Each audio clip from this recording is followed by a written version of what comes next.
નમસ્કાર મિત્રો, D farmer ચેનલમાં તમારું સ્વાગત છે। દેશ, દુનિયા અને ગુજરાતના તાજા, મોટા અને સૌથી મહત્વપૂર્ણ સમાચાર જાણીએ તે પહેલા ચેનલમાં નવા હોય તો ચેનલને જરૂરથી સબસ્ક્રાઇબ કરી અને વિડીયોને લાઇક કરી દેજો। અંબાલાલ પટેલની આગાહી, ચોમાસા પહેલા થશે 12 થી 15 ઇંચ વરસાદ। સૌરાષ્ટ્ર અને દક્ષિણ ગુજરાતમાં 20 થી 24 મે દરમિયાન સાયક્લોનની અસર જોવા મળશે। ઓવૈસીએ પાકિસ્તાન પર કર્યા પ્રહારો, કહ્યું મોદીની ટીમ ઇન્ડિયામાં જોડાઈને તેમનો પર્દાફાશ કરીશું। કેજરીવાલને નવો આંચકો, દિલ્હીમાં આમ આદમી પાર્ટીના 13 કોર્પોરેટરોએ પક્ષ છોડીને નવી પાર્ટી બનાવી। કોંગ્રેસ નેતા શશી થરૂર અમેરિકા જનારા ભારતના પ્રતિનિધિ મંડળનું નેતૃત્વ કરશે। રાહુલ ગાંધીએ પીએમ મોદીને પૂછ્યું, ઓપરેશન સિંદૂર દરમિયાન ભારતે કેટલા વિમાનો ગુમાવ્યા? સુરત હીરા ઉદ્યોગમાં ઉનાળુ વેકેશન શરૂ થશે, રત્ન કલાકારોની મુશ્કેલીઓ વધશે। ગૃહમંત્રી અમિત શાહે પાકિસ્તાનને આપી ચેતવણી, કહ્યું અમે પરમાણુ ધમકીઓથી ડરતા નથી। સિંગાપોર અને હોંગકોંગ સહિત અમેરિકામાં ફરી ઘૂસ્યો કોરોના, સિંગાપોરમાં દર્દીઓની સંખ્યામાં 30% વધારો। ગુજરાત સરકારનો મહત્વનો નિર્ણય, દેશના ઇતિહાસમાં પ્રથમવાર વ્યાજખોરોની મિલકત જપ્ત। સુપ્રીમ કોર્ટે બંગાળ સરકારને આપ્યો નિર્દેશ, સરકારી કર્મચારીઓને 3 મહિનામાં 25% ભથ્થું ચૂકવો। પ્રિયંકા ગાંધીના નેતૃત્વ હેઠળ 100 દિવસમાં યુપીમાં મજબૂત થશે કોંગ્રેસ ગઠબંધન।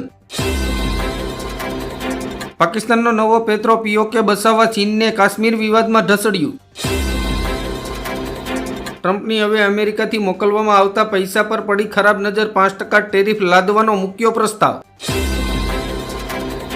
પાકિસ્તાન પર વધુ એક સ્ટ્રાઇક, ભારતે તાલિબાન સાથે હાથ મિલાવ્યો, અફઘાનિસ્તાનમાંથી મળતો પાણીનો પુરવઠો બંધ કરશે। શેરબજારના નિષ્ણાંતોનું કહેવું છે કે શેરબજારમાં 2016 જેવી મંદી આવશે। કર્નલ સોફિયા કુરેશીના અપમાન પર શંકરાચાર્ય અવિમુક્તેશ્વર આનંદે કહ્યું, જે દિલમાં હતું તે બહાર આવી ગયું। ઇન્ડિયા બ્લોક પર પી ચિદમ્બરની ટિપ્પણી પર ભાજપે માર્યો ટોણ, કોંગ્રેસનું પણ કોઈ ભવિષ્ય નથી। ગુજરાતીઓ રહેજો તૈયાર, આગામી 7 દિવસમાં રાજ્યના અનેક જિલ્લાઓમાં ત્રાટકશે કમોસમી વરસાદ। ભયંકર ચક્રવાત શક્તિની થશે એન્ટ્રી, ઓડિશા અને પશ્ચિમ બંગાળ પર ખતરો। ભારતીય બજારમાં મોટો ફેરફાર, તુર્કીથી આવતા સફરજનની માંગમાં 50%નો ઘટાડો। હિન્દુસ્તાન યુનિલિવર 2 ભાગમાં વેચાશે, શેરધારકોને બંને હાથમાં લાડુ। આરબીઆઈ લોન ધારકોને આપશે મોટી ભેટ, રેપો રેટમાં થઈ શકે છે ઘટાડો, હોમ ઓટો લોન થશે સસ્તી। ઈરાનના ઝડપથી વધી રહેલા પરમાણુ કાર્યક્રમોથી અમેરિકાની વધી ચિંતા। પાકિસ્તાનને ડ્રોન આપનાર તુર્કીને અમેરિકા $304 મિલિયન મિસાઇલ આપશે। આઈએમડીનું એલર્ટ, 70 કિલોમીટરની ઝડપે પવન ફૂંકાશે, 15 થી વધારે રાજ્યોમાં ભારે વરસાદની ચેતવણી। મુખ્ય ચૂંટણી કમિશનર બિહારમાં વિધાનસભા ચૂંટણીની તૈયારીઓની સમીક્ષા કરશે। પાકિસ્તાનમાં પરમાણુ લીકના ખતરાથી હડકંપ। અંબાલાલ પટેલની ભયંકર આગાહી, આગામી 3 દિવસમાં મુશળધાર વરસાદ સાથે ચક્રવાતની ચેતવણી, કૃતિકા નક્ષત્ર ગુજરાતમાં મચાવશે તબાહી। તુર્કીને પાકિસ્તાન સાથેની દોસ્તી મોંઘી પડશે, ભારતનો નિર્ણય તુર્કીને બરબાદ કરી નાખશે। જીપીયુ વિકસાવવામાં આત્મનિર્ભર બનશે ભારત। બિહારની ચૂંટણી માટે ભાગલપુરમાં તૈયારીઓ શરૂ, 17 મેથી ઈવીએમનું પ્રથમ ટેસ્ટિંગ થશે। દિલ્હી હાઈકોર્ટે ભાજપ સરકારને લગાવી ફટકાર, ગ્રાહક કોર્ટની દુર્દશા પર 21 દિવસમાં જવાબ માંગ્યો।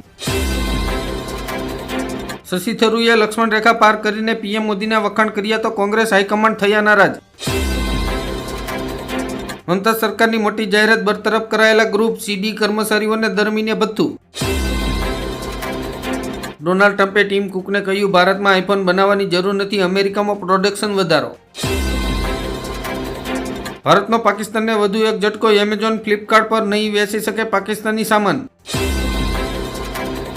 મહારાષ્ટ્રમાં રાજ ઠાકરેને લઈને નવી અટકળો શરૂ, ઉદ્વે જૂથ માટે મોટો સંકેત।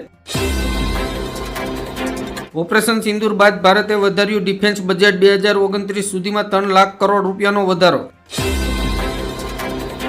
પાકિસ્તાનમાં આતંકી અડ્ડા ફરી ધમધમશે, પાકિસ્તાન સરકારે ફાળવ્યા મસૂદના પરિવારને 14 કરોડ રૂપિયા। ભારત પાકિસ્તાન તણાવ વચ્ચે તુર્કીએ ભારતને બતાવી આંખ, અમે પાકિસ્તાન સાથે છીએ અને રહીશું. ગુજરાતમાં તમામ કામદારો અને કર્મચારીઓ માટે ઓળખ કાર્ડ ફરજિયાત. ઘરના નોકરથી માંડી અને મોટી કંપનીઓ સહિત તમામ માટે આ નિયમ લાગુ થશે.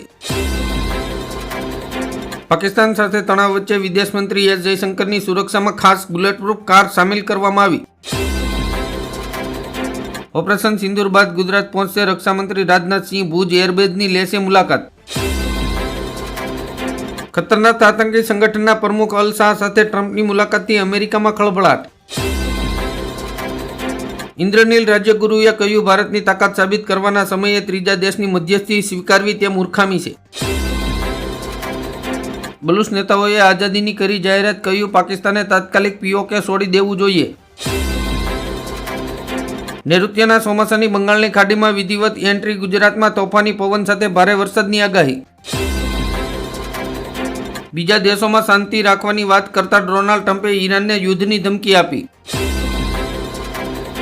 કેન્દ્ર સરકારે 6ઠ્ઠી સેમિકન્ડક્ટર ફેક્ટરી બનાવવાની આપી મંજૂરી. 2000 નવી નોકરીઓનું થશે સર્જન. આગામી 2 દિવસ ગુજરાતના અનેક જિલ્લાઓમાં વરસાદની આગાહી. આ વર્ષે ચોમાસું 4 દિવસ વહેલું આવે તેવી શક્યતા.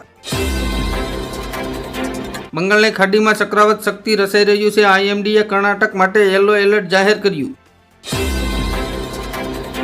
પાણી માટે તરસ્યું પાકિસ્તાન. સિંધુ જળ સંધિ પર મોદી સરકારને લગાવી ગુહાર. પાકિસ્તાનની મદદ કરવી ભારે પડી. ભારતીયોએ તુર્કીનો બહિષ્કાર કરતા તુર્કીના પર્યટન મંત્રાલયે જારી કરી પોસ્ટ. આંદામાનથી નીકળતું ચોમાસું વાયા કેરળ થઈને ગુજરાતમાં 4 દિવસ વહેલું પહોંચશે, એટલે કે 10 થી 11 જૂનમાં એન્ટ્રી કરશે. પાકિસ્તાનના વિદેશ મંત્રીએ કહ્યું, સિંધુ જળ સંધિનો મુદ્દો ઉકેલવામાં નહીં આવે તો યુદ્ધ વિરામ જોખમમાં મુકાશે.